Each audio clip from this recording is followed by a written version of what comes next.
Okay, how's everyone doing? Simon's going okay? Ish. If you haven't started on the assignment, please do start. This is the one that people have problems with, the most problems with in this course, the second assignment. Because it's the first assignment when we stop just using data structures and then we start seeing how they're implemented. And they're surprisingly finicky. A little off by one error can result in big problems. So they can be tricky to debug, so make sure you give yourself lots of time to do that. Does anybody have any questions for me before we start? Good. So last class, we had looked at the second part of this picture, which was we had this process of hashing, and we showed how to make these hash tables, where these hash tables store integers, W-bit integers, and they store them in a fairly small, compact array, where the size of the array is m, and m is approximately equal to the number of elements that we're storing. Okay, and W was 32 or 64. So this is a set of size, let's say 4 billion or 2 to the 64. And we want to store a subset of that and into a small table, into an array that's of size proportional to the number of elements we're storing. And we saw basically from beginning to end the whole data structure hashing with chaining, and we saw one of these hash functions that we can use here. And let me grab my colored chalk.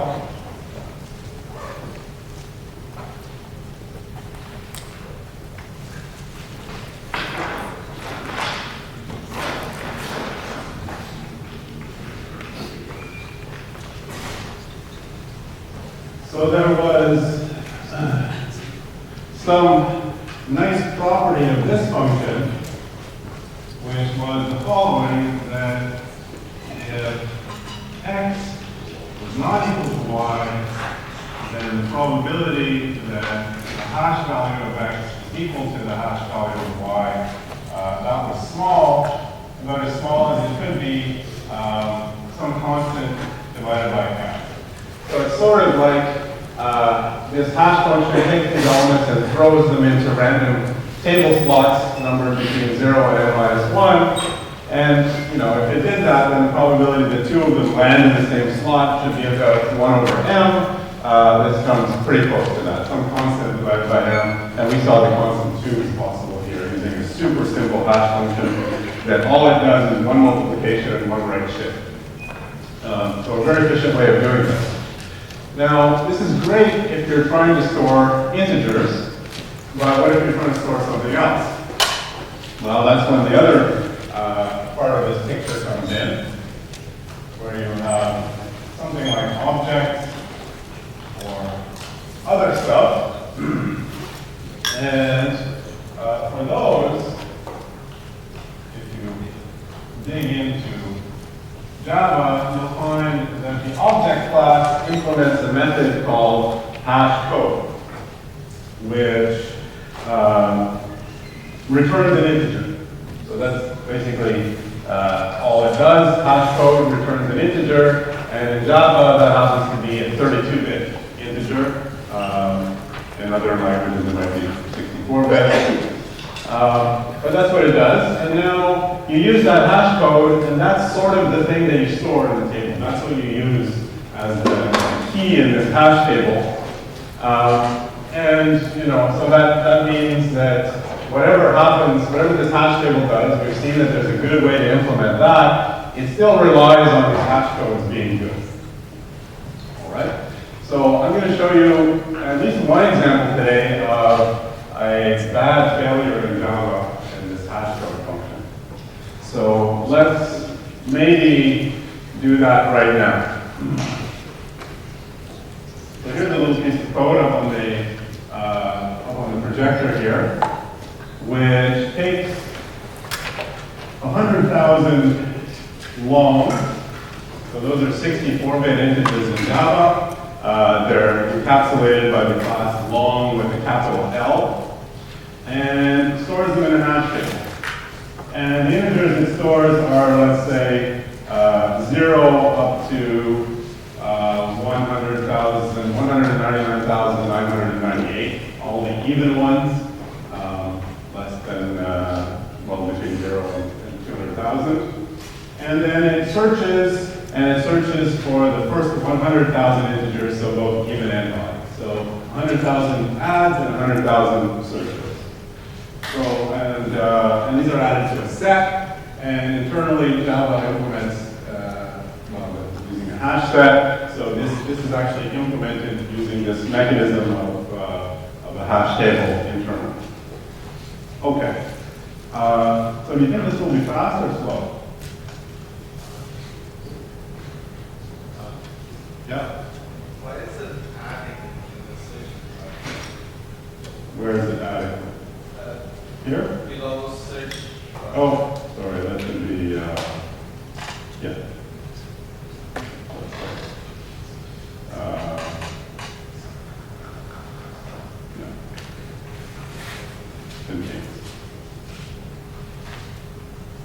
So then it searches for them, so it asks if the set contains these things.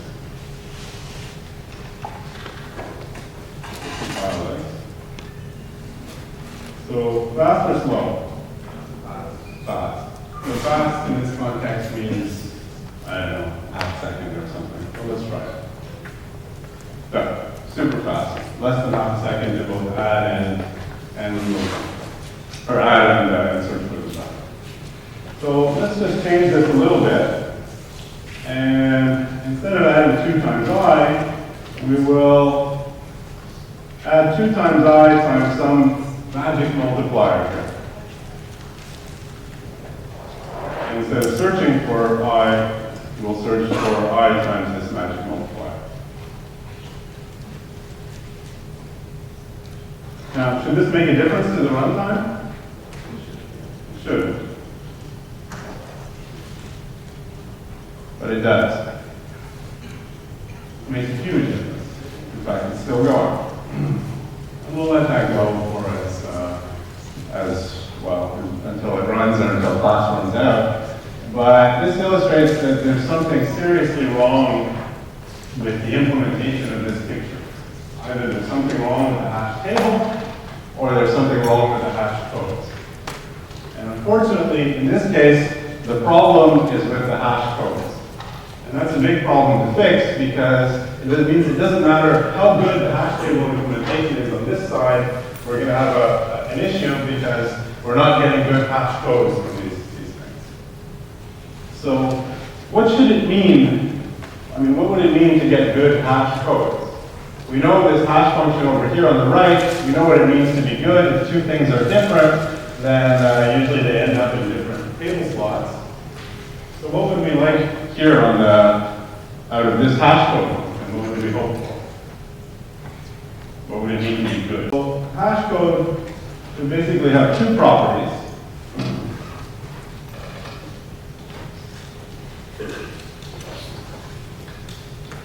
Should be if x equals y, then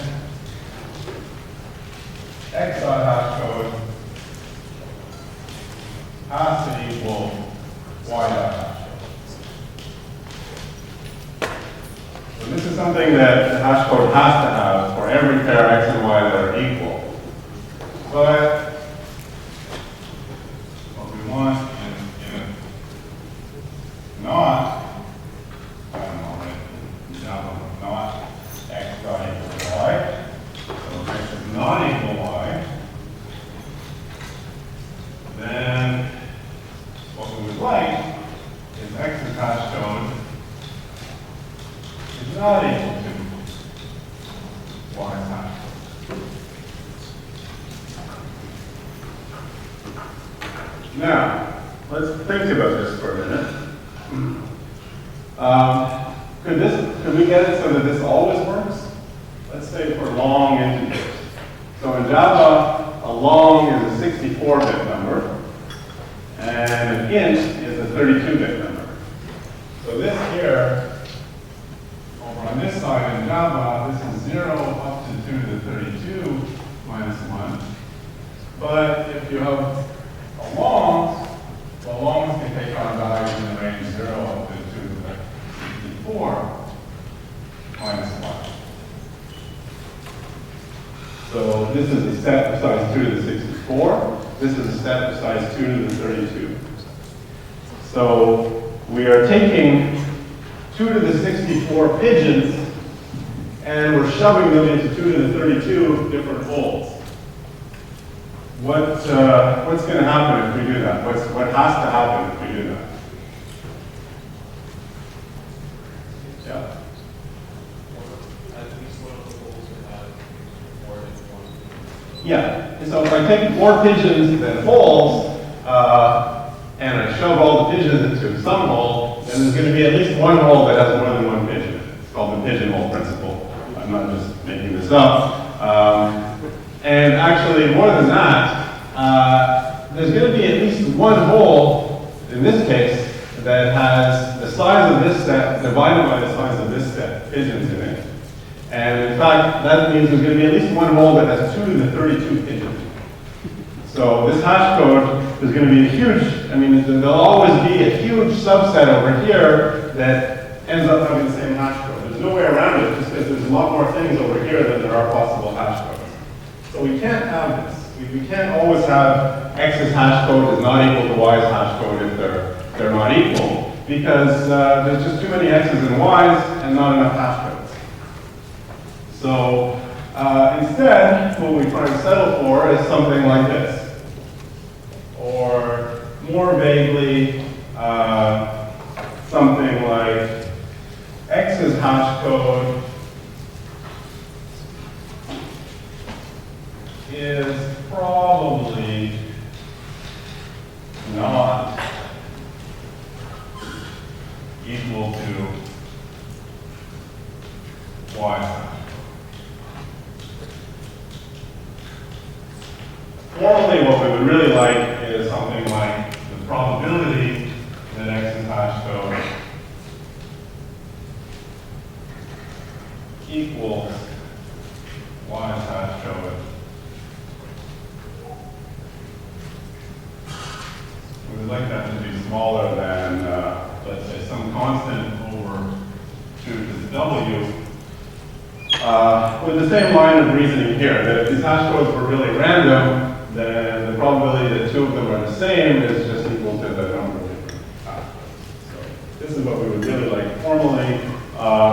What happens more commonly in practice is you settle for this vague statement, oh, the 2 different elements probably have a different hash code. How's this thing doing up here? Okay, so it finished after a while. So we think there's something wrong with the long hash code. Let's take a look at it.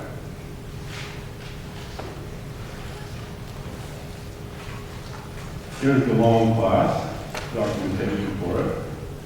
Here's long hash code. In fact, the hash code going for long is so short that the documentation even just prints out the whole function. So what is this thing doing?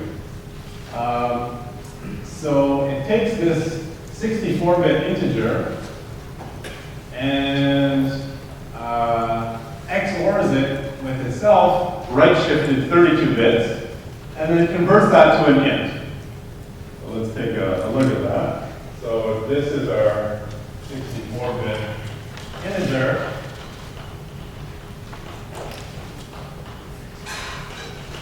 so it right shifts at 32 bits. So that takes these bits here and sends them over to these locations. Something like that. So we get the upper 32 bits here. That's these bits copied over here. These ones become 0. That's what happens when you right shift. Fill in with leading zeros. And then we take the XOR of those 2 numbers, which gives us this thing, and then the XOR of these things. Okay. So, oh, and then finally, we convert that to an int, which means that we throw away these top bits and only keep these bottom bits. Yeah? Yeah? Since it's a 1, we call the next bit after that be 1. No. No. I mean, right shifting really just copies the bits. So it copies this bit to this. So this bit at position is 63 gets copied to position 31. This bit at position 62 gets copied to position 30, and so on all the way down to 32 gets copied down to 0. I thought it was the 1 that most of these bit, after you right shift that bit. No. So I mean, maybe you're thinking of assigned right shift, and this is an unassigned right shift. So there's 3 three big arrows here means that it's an unsigned right shift. So it really just copies this thing.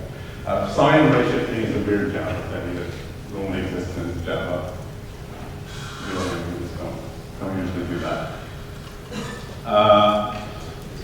Okay, so you just copy these things. All right, and then you XOR.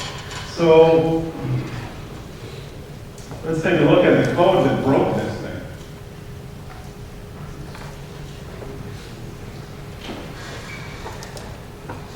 So we made our data by taking I, 2 times I, and multiplying it with this thing called magic. And what's this thing called magic? Well, magic is a number that looks like this. It has a bunch of zeros, and then a 1, and then a bunch of zeros, and a 1. 32 of these guys, and there's 32 of these guys. So if I take a small integer, for example, so this is magic. If I take a small integer, let's say the integer 5. So here's the integer 5. And I multiply it by magic, what does the result look like?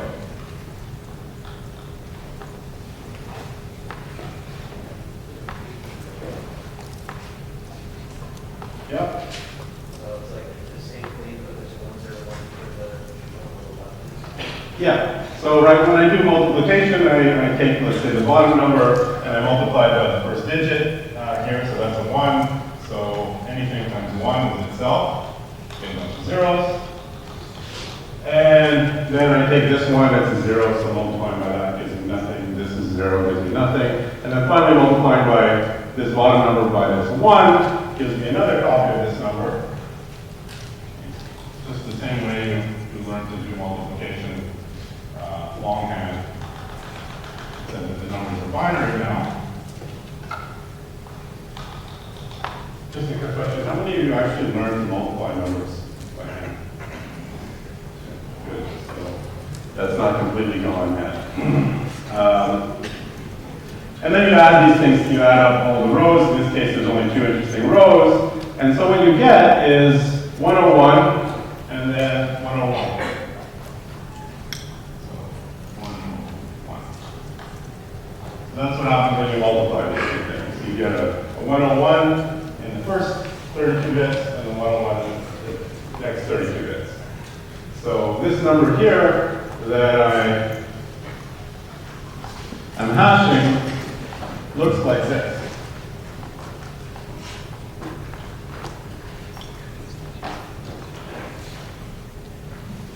This is all zeros.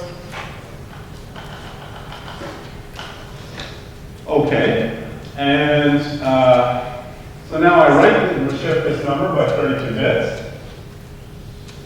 So that means I just keep these upper 32 bits, the ones that finish with 101.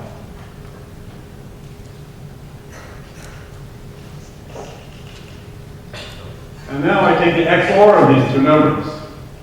So what's the XOR of 1 and 1? 0. What's the XOR of 0 and 0? 0. The XOR of 1 and 1 is 0. And now it's 0 and 0, 0 XOR 0, 0 XOR 0. So all zeros until I get over here to the 32th bit, and now it's 1 and 0. What's the XOR of 1 and 0? 1. And the XOR of 0 and 0 is 0, and the XOR of 1 and 0 is 1, and now it's all zeros. So 5, the long integer 5, when I hash it, or sorry, not 5, this is 5 plus 5 times 2 to the 32.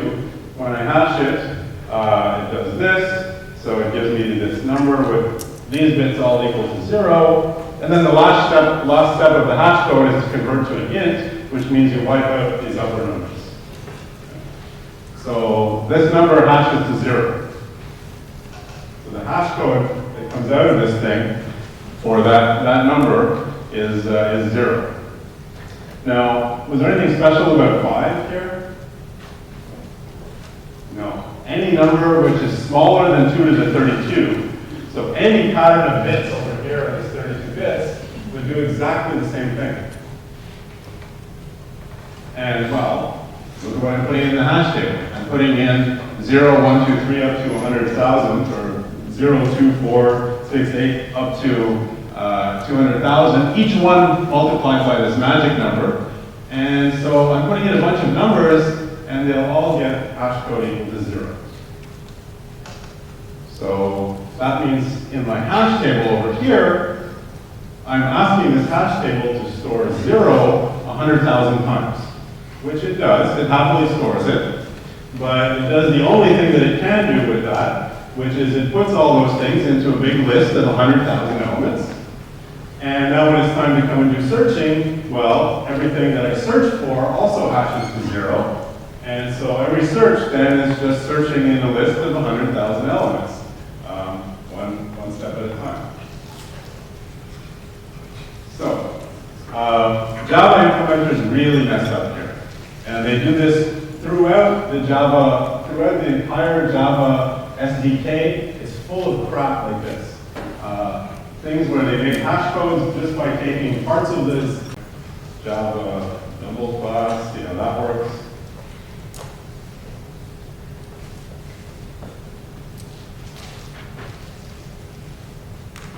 Yep, so take the number, 64-bit double, right shift it by 32 bits, and XOR it with itself, we convert it to an int, exactly the same function.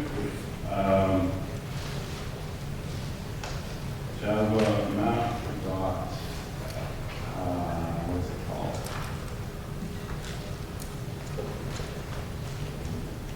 Entry.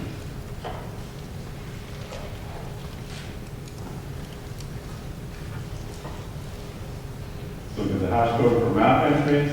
So map entries are basically pairs of keys and values. So let's see what they do here. Well, they take, after a little bit of checking, they take the hash code of the key and the hash code of the value, and they XOR them together.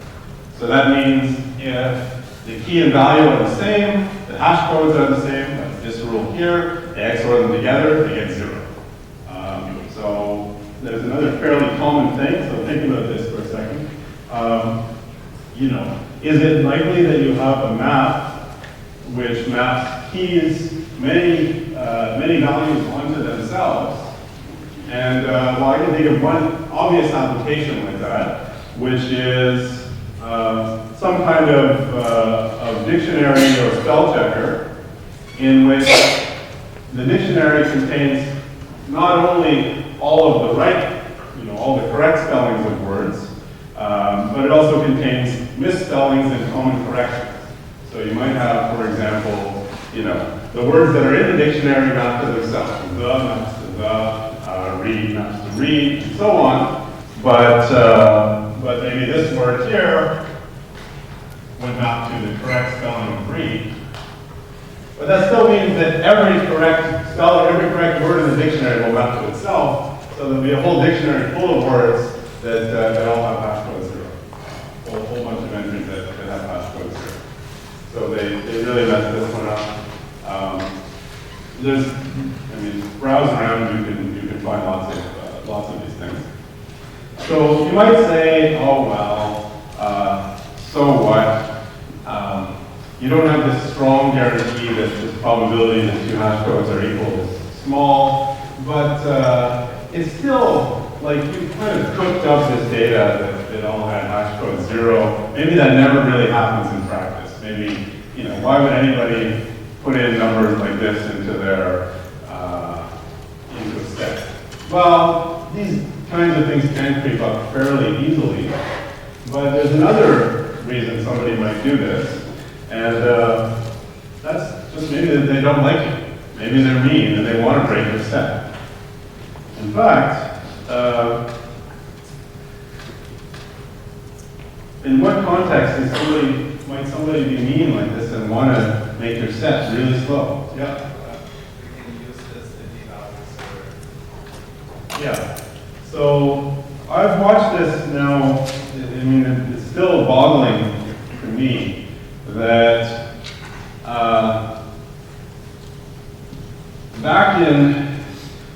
in network security, you care about these kind of people who are trying to break your stuff. And in this case, I mean, they get to break your set just by choosing what they put into it. And so, you know, back in 2003, somebody noticed that there's a real problem with a lot of web applications and even web servers. And that's that they either use crappy hash tables with this hashing, or they use crappy hash codes. And they showed that with a single, you know, with one, actually what they showed in 2003 was one client, so one person who has an internet connection which is the equivalent of a fast dial-up modem could take down certain web servers that were running things this way. And the strategy is basically this. You find a web server that allows you to upload some data that you know that it's storing in a hash table. So things, you know, sometimes these things were URL shorteners are easy examples of these things, or even things where you have logins, you know, usernames and so on. And you know, you look at how that web server is implemented. Oh, that web server is implemented using, that application is implemented using Java on the server side. Oh good, they're probably just using the normal hash functions. And so you send them a bunch of usernames or a bunch of URLs which have this property that they all hash to 0. And suddenly, every request that you send is now causing the web server to do 100,000 units of work. It's looking in the list of like 100,000. All you have to do is send it one little login request. So that's an incredible amplification of the work that you have to do versus what the web server has to do, to the point where, you know, from your home internet connection, you can take down huge server installations. So I learned about that in an academic paper in sometime like 2003. Even then I thought, why is this a surprise thing? This is well known already outside of security circles. Everybody in data structures and algorithms knows this. And then more recently, it was probably around 2013. So 10 years later, these things actually started happening in the wild. So big name web servers for, you know, big companies and so on were getting taken down this way 10 years later, even though this has been known for quite a while. And so, you know, there's a real example of doing the wrong thing with hashing can be disastrous in the sense that, you know, some of these companies do daily transactions in the hundreds of thousands of dollars. Taking them offline for a day means the company loses hundreds of thousands of dollars. And it can be done by a kid in his basement who just happens to know a little bit more than the programmers who created these things. So this stuff is important. There's money on the line. All right. So now that I've shown you the bad way to do it, the real question is, well, what's the good way to do it? How do you get good hash codes? Well, the answer is, it depends on the kind of data that you're storing. So let's think about this. Hash codes is supposed to take us onto turn whatever we have and turn it into an integer that's W bits long. So what if I have something over here that is at most W bits long? Maybe I have a char or an int. So a char is like, is that a char 8 or 16 bits? 8 bits. Or some Unicode character which is 16 bits, or an int which is 32 bits, or even a float which is 32 bits. So how would I hash those?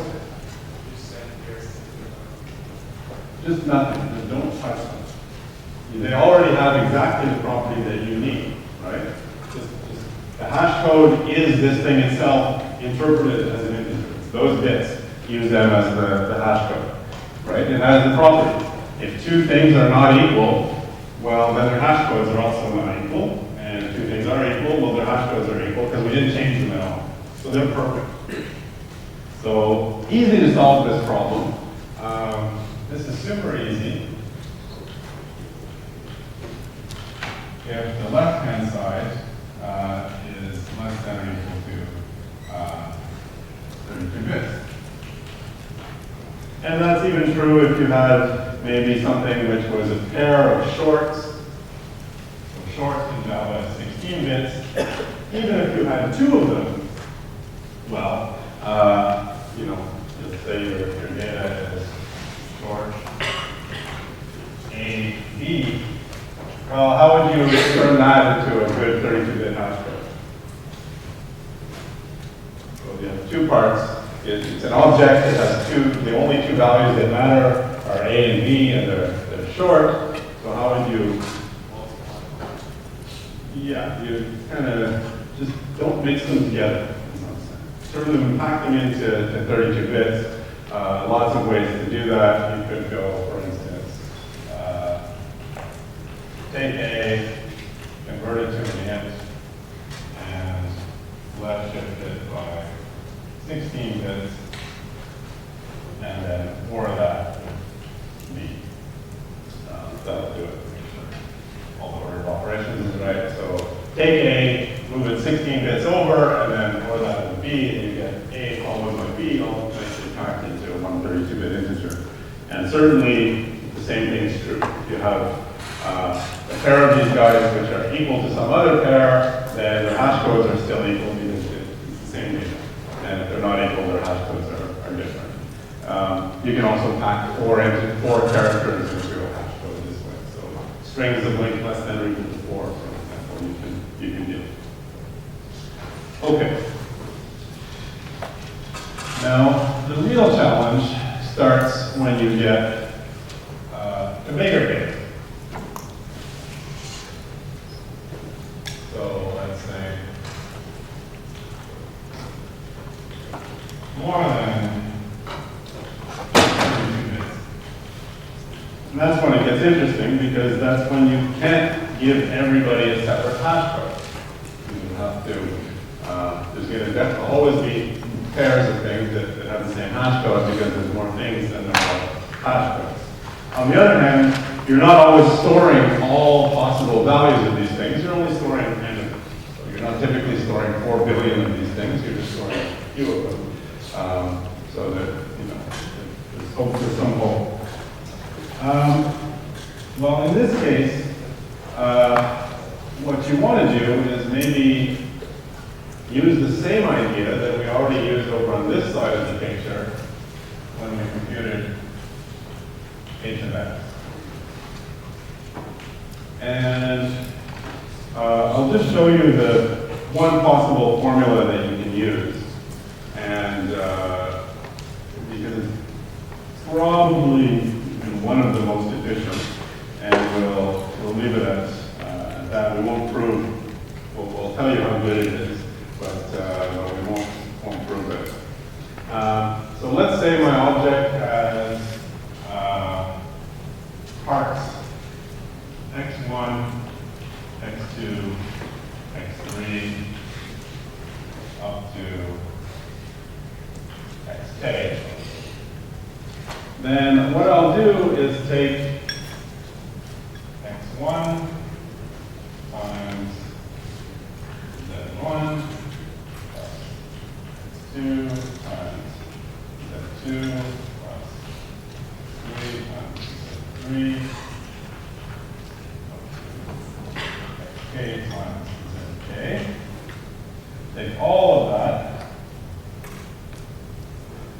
modulo 2 to the 2w. So that means if these things are 32-bit numbers, then I do this using 64-bit integer arithmetic. So this modulo 2 to the 2w, think of this as mod 2 to the 64 if w is 32. So you use, if you have integers, then you use long arithmetic here, and you get this modulo thing happening for free. And then you take that whole thing and multiply it by another magic number, z, and then take that modulo 2 to the w. And so what are all these z's? These guys here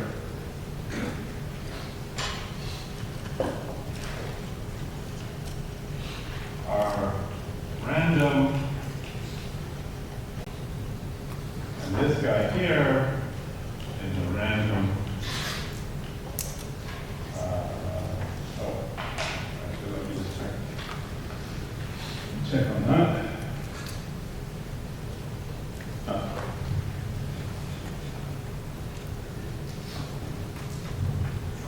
Not mod 2 to the 2w, divided by 2 to the 2w. And this is a random 64-bit odd integer. And again, not 64, 2w. Okay. So you take a bunch of random w-bit integers. You need k of them to make one of these hash functions. And one random 2w-bit integer.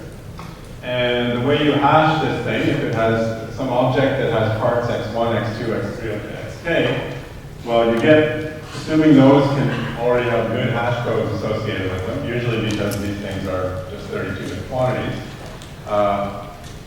you know, take each one and multiply it by one of these integers. That whole thing you compute using 2w-bit arithmetic, and then finally you multiply by this guy and right shift by w bits. Okay. So if you forget about what's happening inside of here, don't worry about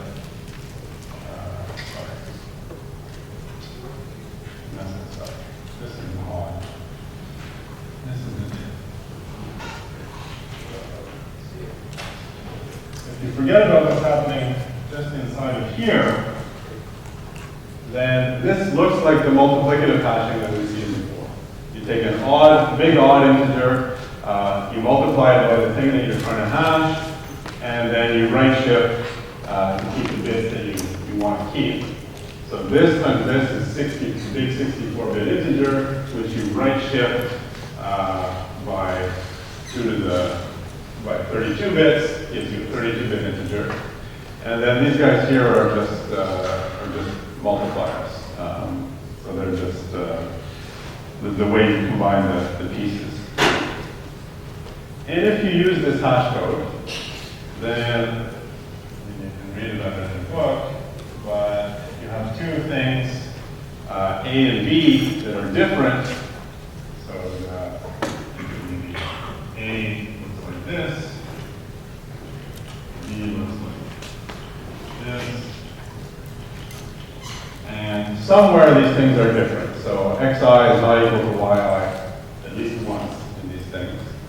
Then the probability that the hash code A equals the hash code B ends up being less than or equal to 3 divided by 2.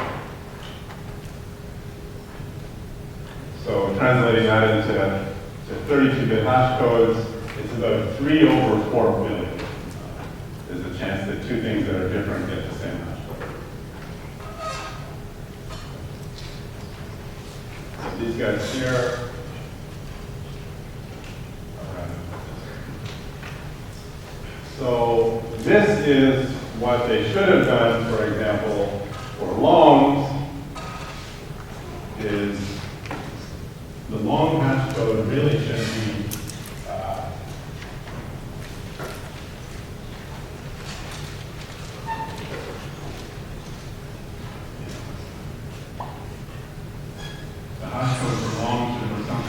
this. You take long L, long value. You take the top 32 bits, so 1 L redshift 2. Convert that to int. And int x 2 is equal to L. So this would give you, break your long up into 2 parts, each of which is 32 bits, and then you use this formula. So this is something like x1, z1, x2 times z2, let's say, long z1 equals some random number, and z2 is some other random number that you got from somewhere. And finally, that weight shifted 32.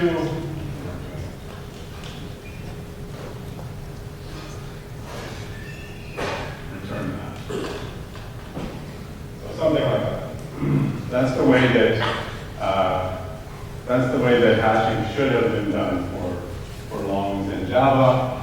And this works for anything that you can break up into small constant number of 32 bits quantities in Java, or more generally W-bit quantities. Okay? I don't expect you to be able to prove this or really totally get why this has such a small probability of two things getting the same hash code. But what I would like you to take away from this is if you find yourself working on a web server or working in some environment where security is an issue, someone might provide you with bad data, and you're browsing the documentation for what you have, and you see something like this, that their hash codes are taken by XORing 2 parts of the data, then that should be a warning flag for you. That this is not something that's secure against people who want to hurt you, who want to put in bad data. Think about doing something better. And at that point, maybe you go back and pick up a textbook and reread this, understand what would be better. Maybe it means you have to take some object in the class, or in the hierarchies that you have, and overwrite it just so you can change its hash code. Okay. So that's how it works if you have data which is more than 32 bits, but this only works if the data that you have is still a constant number, a known constant number of, fixed number of, let's say 32-bit quantities. But does that cover all the possible objects that we might want to store? Any other ones? Yeah?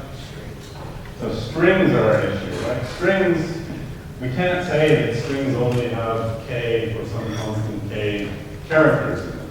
Right? Strings can be arbitrarily long. There can be thousands of characters or even millions of characters. And for this to work, we need these random integers already stored and saved for us. And random integers are kind of expensive, and so we need some way to deal with these arbitrarily long strings. And another example is arrays. If I try to hash an array, I don't know how long it is in advance. It has some length n, and I don't have an unlimited number of saved up random things. I need to do something more clever. And that's where theory saves us again.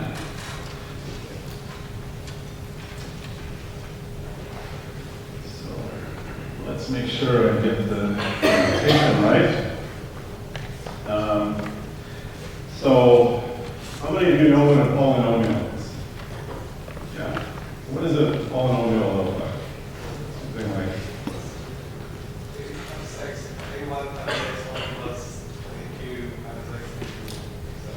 yeah. So, something like A1 times x to the power 1, and I'll call this Z1 times x to the power 1 plus Z2 times x to the power 2 plus Z3 times x to the power 3. And I'll say 10 to Zn times x to the power. That's a polynomial. Okay? All right. And suppose here's a polynomial equality. What is something you know about? What do you know about polynomials? What's one of the first things you learn about these kinds of equations? What's that?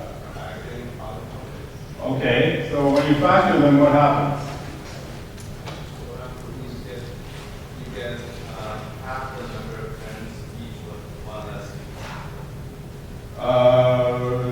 You get one less term, but when you factor, when you fully factor a polynomial, what do you get out of it? You get the roots.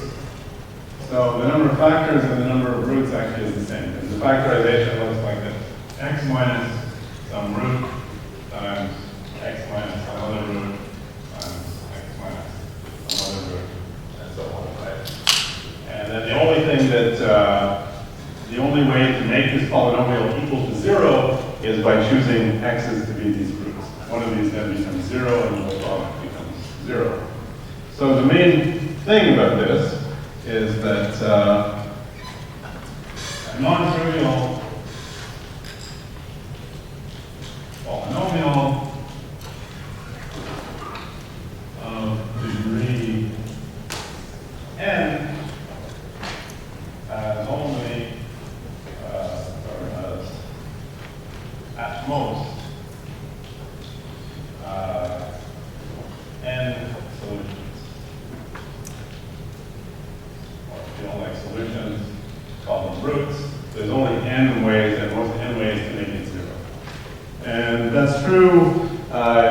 Non-trivial just means that it's not some polynomial that's always equal to 0.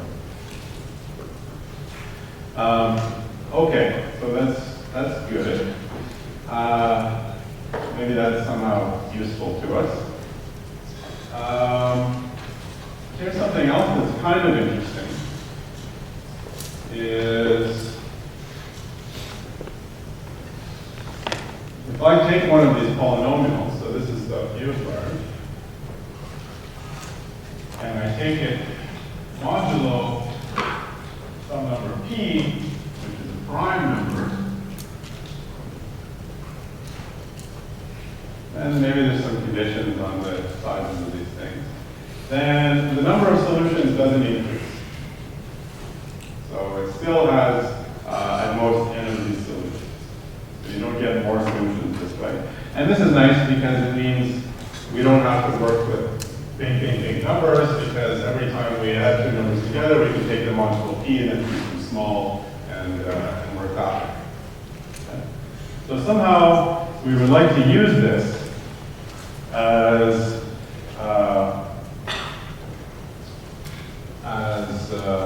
our what we want, basically. Okay, so here's what we do. We take this guy and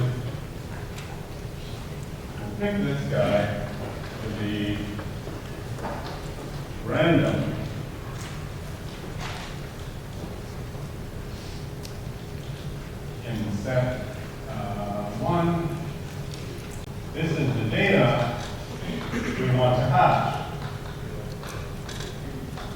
right? You give me an array of length n, then how I'll hash it is take the first value and multiply it by x, second value and multiply it by x squared, the third value multiplied by x cubed, take the sum of that whole thing, and that'll become the hash value of this thing. So this thing here is actually a hash of something whose parts are z1 through zn. So think of it as an array of length n, or maybe these are the characters in the string, or more likely they're the characters in the string in groups of 4. So that's what you do here. All right, so good. So now if I hash two different things, I don't know, let's say A is equal to Z1 through Zn, B is equal to Z1 prime through Zn prime, and A is not equal to B, which means that somewhere one of these things is different. And now I take each of A, and what I'm worried about is if I hash A, I get the same hash code as if I hash B. So let me put the Java way. I'm worried that A's hash code is equal to B's hash code.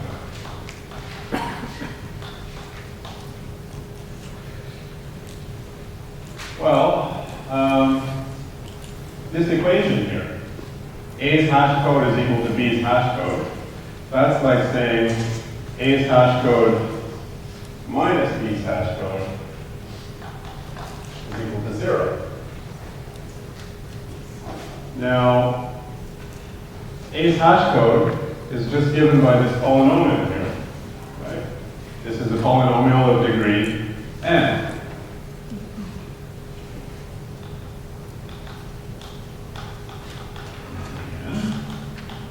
B's hash code is given by another polynomial of degree n. The only difference is the coefficients are different. And one of them is z1, z2, z3 up to zn.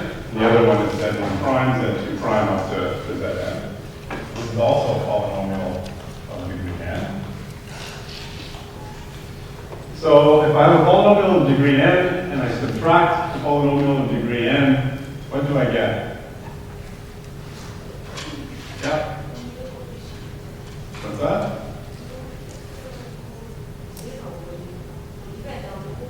It depends on the coefficients.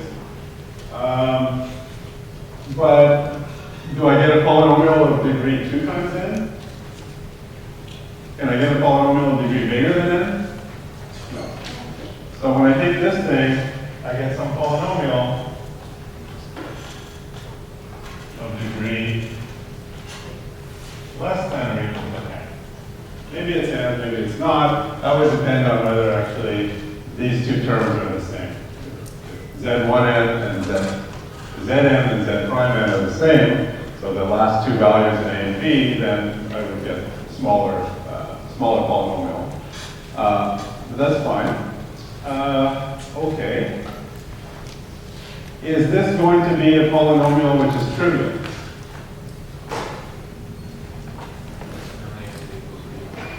What's that? Yeah, it would only be trivial if A equals B. Because otherwise, there's a place where the coefficients are different. And so when I subtract them, I get the difference between those coefficients that are appearing inside that value of x. So this is not trivial. So this test, if two hash codes are equal, is a non-trivial polynomial of degree less than or equal to n. Now, how many solutions does it have? It has less than or equal to n solutions. So the solutions are values of x that make it equal to 0. But wait a minute. X was chosen at random from here. 1 through p minus 1. So I have at most n values of x, which could solve this thing. But I chose one at random. And so the probability that I pick one of those n ones is only going to be something like 1 over p minus 1. At most, n over p minus 1. So I get that the probability that two things have the same hash code is basically the length of those two things divided by p minus 1. And so what are these, what does this look like in practice? Well, I think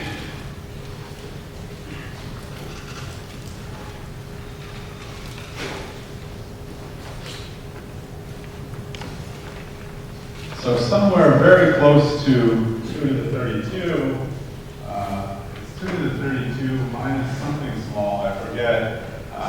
It's not minus 1, but minus something small is a prime number.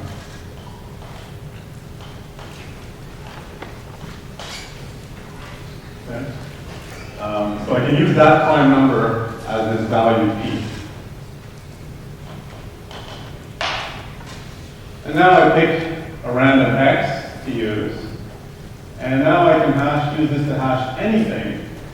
And then, you know, probability that, let's say, A's hash code is equal to B's hash code. If I use those choices, it's going to be something like, say these are arrays. A's length, in fact, I think we can go with the maximum of A's length and B's length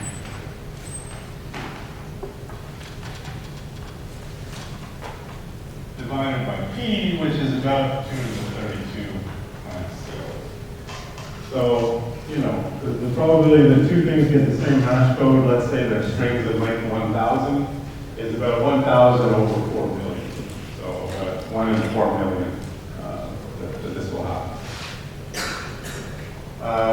So that's even things which have unbounded length, we can still find good hash codes for them. The only sort of danger is that indeed they do, the probability that they collide starts to get a little bit higher and higher the bigger their length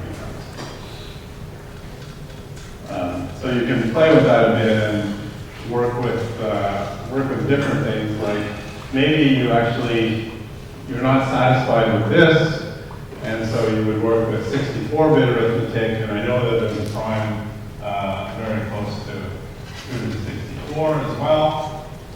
And then this becomes the length of these things divided by 2 to the 64. So that means even if their length is in the billions, then it's still only 1 in 4 billion chance that they'll collide. So lots of leeway there. And then you can make that a 32-bit hash code using the multiplicative hashing routine. So you can sometimes combine these things. Another thing that you sometimes will find is these kinds of things are a little bit slow. This mod operation, modulo p, can be slow, and so you'll find little tricks like taking this thing and grouping it. So maybe you compute a hash code for 10 parts at a time, and that gives you a factor of 10 less parts, and then you use this heavy duty.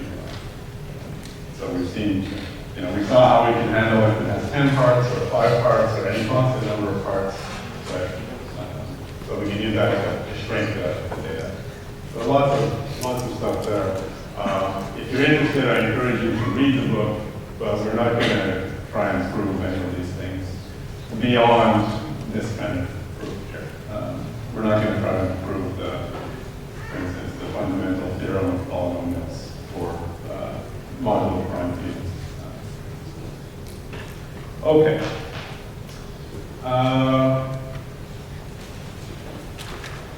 Now let's just bring this back into the real world and remember what you guys will need to know as working programmers all the time.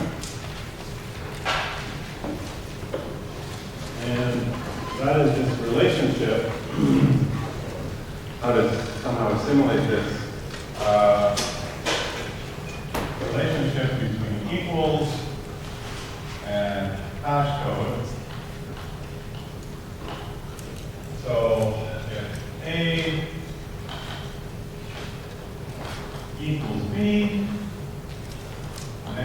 has to be the case that A's hash code equals B's hash code. This is critical not just to understand hashing, but if you even want to use hashing and you implement a class that implements the equals operation, you also have to implement the hash code operation. So you already get yourself into trouble this way. And, you know, the desirable property, if you want hash tables to work efficiently,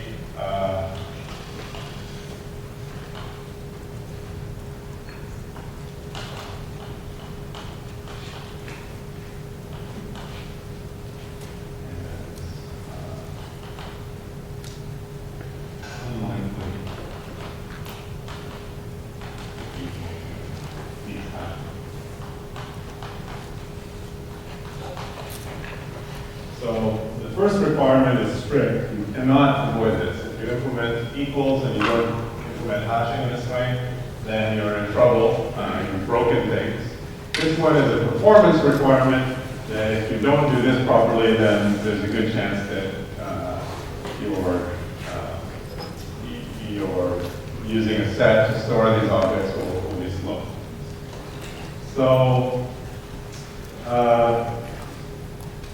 So let's take a look, for example, at what you would do if I had a class called person.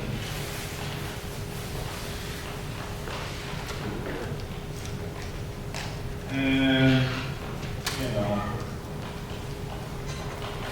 have a public constructor, person that takes a first name and a last name. And it stores these things, so this is first name, this is last name,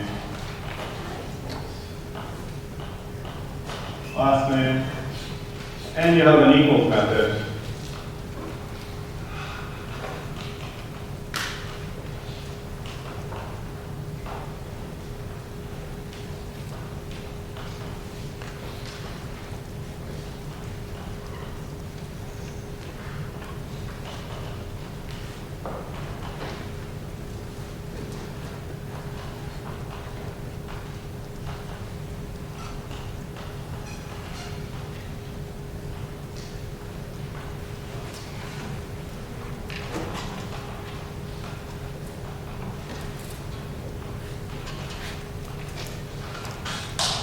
Something like that. So this is what you've done so far. You've written an application that needs a person class, and the first name and last name, and you said two persons are equal if they have the same first name and last name. So now what do you have to do? And you want to store these persons in something like a set, or a hash map, or whatever. What do you have to do now? You have to override hash code. Because right now, hash code, it's inherited from object. All it's doing is returning the address of the person. So the location and memory of the person is treating that as an integer, and that's the hash code. And, well, that means that it's easy now to create two people who are equals, because they have the same first name and last name. They live in different locations in memory, so their hash codes are different. So we call them hash code.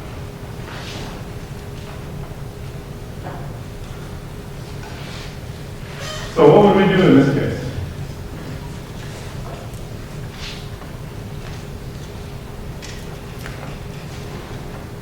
Yeah.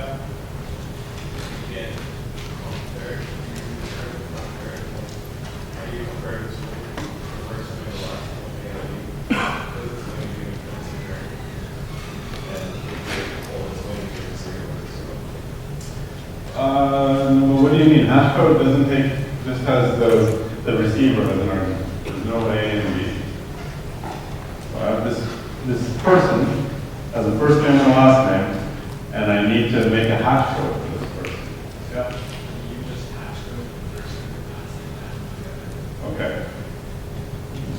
What do you mean add them together?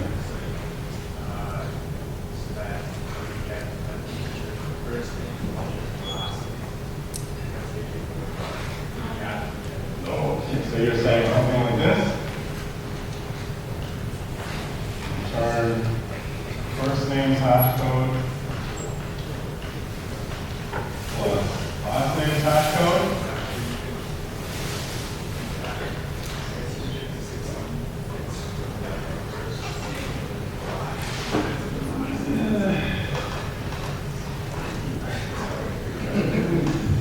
So what is this person now? This person is a thing that has two parts. And so we have a thing, and each of those parts is a string, so we can get a hash code from that. Hopefully Java does a good job of hashing strings. It doesn't actually, but we'll pretend that it does for now. Yeah? You want to just like rehash it or Well, be careful with all of these things. So one of them you said was, let's say we add these together. Well,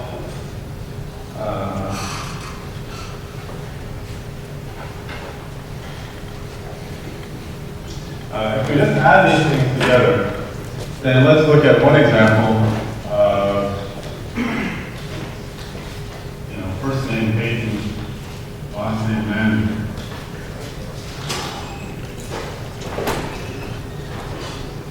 Or first name Manning, last name Peyton. So this is person A, this is person B.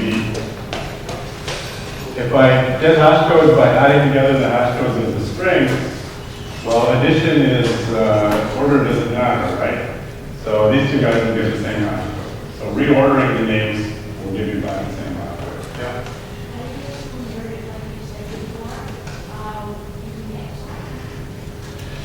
No. No XOR. XOR was the bad way to do it. Yeah. what's wrong with concatenating the first and last name thing? Well, concatenating the first and last name has another issue, which is it's a little less common, but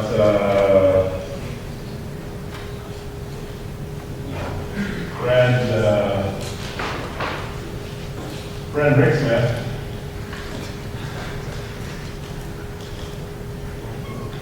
ends up being the same as Frederick Smith. So we're running into something there. But maybe we could fix that by, so one good solution would be, in that case, if names are not allowed to have some special character in them, like comma, then you could do, concatenate them but put a comma in between. And that all these things would then turn out to be different. And then if Java had a good hash code for strings, then that would be a good way to do it. Yeah?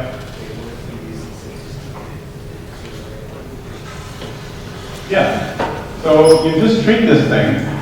I mean, the general principle is if it has two parts, well, you just treat it as something of length 2. And I mean, something that has two parts. And you go and say, okay, what's the recipe for something that has two parts? Well, that's this recipe where you take the first name and you multiply by some magic random number z1. You take this guy and you multiply by some magic random number z2. Make sure that this is being done with long arithmetic, and then write shift by 32, and before that multiply by 7. So look up the recipe for what to do with something that has a constant number of parts and apply that recipe. In fact, good languages or environments that are better than Java and with better support for these things, just implement all those good recipes inside some library that's available to you. So you would just call something like hash, first name's last code, first name's hash code, and last name's hash code. You just call them something that does that, and that implements one of these good hash functions. In Python, for example, the typical trick is you take the parts of your thing that matter when you're doing a comparison, put them in a tuple, and then hash that tuple. So the hashing from tuples does something reasonable, and so it's going to do something reasonable with your data. And so, in general, look at what's used in equals and make sure that that stuff is all included in the hash, and nothing that's not used in equals is included in the hash. And be careful with things like, if equals turns everything to lowercase before checking if they're equal, then you should also turn everything to lowercase before hashing, because you really need to satisfy these. All right, so that's probably a good place to leave it for